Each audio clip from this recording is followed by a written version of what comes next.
Isang pinagpalang araw sa inyong lahat. Tayo po'y magninilay sa salita ng Diyos, ang pinagmumulan ng awa at tawa ng ating buhay, ang salitawa.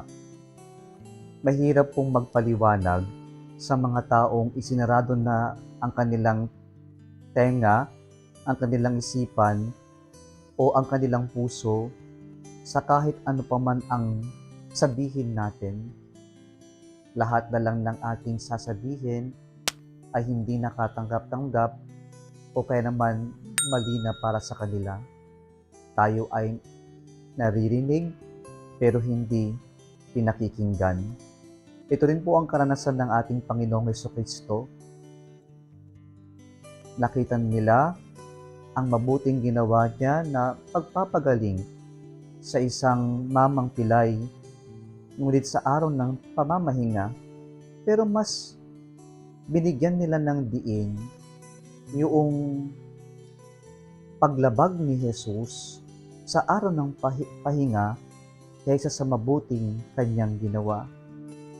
Mga kapatid, sa ating ebanghelyo ngayon, patuloy pong nagpapaliwanag si Jesus at gumamit siya ng mga patunay para sa kanyang mga ginagawa, at ang naging saksi o patunay ay walang iba kundi si Juan Bautista na nagsilbing liwanag sa kanila, pero panandaliang liwanag lamang.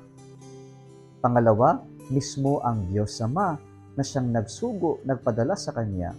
At pangatlo, ang banal na kasulatan.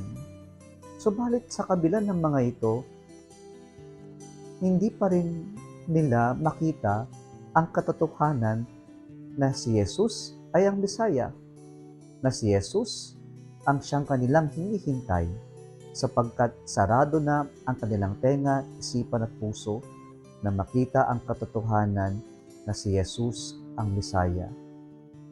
Mga kapatid, sa buhay natin, may mga pagkakataon po na tayo rin po ay makakaranas ng ganitong pagkakataon na kahit na anong gawin nating paliwanag, mali pa rin tayo. Pero sana huwag tayong mapanghinaan ng loob, huwag tayong bumaba sa level nila na minamasama tayo.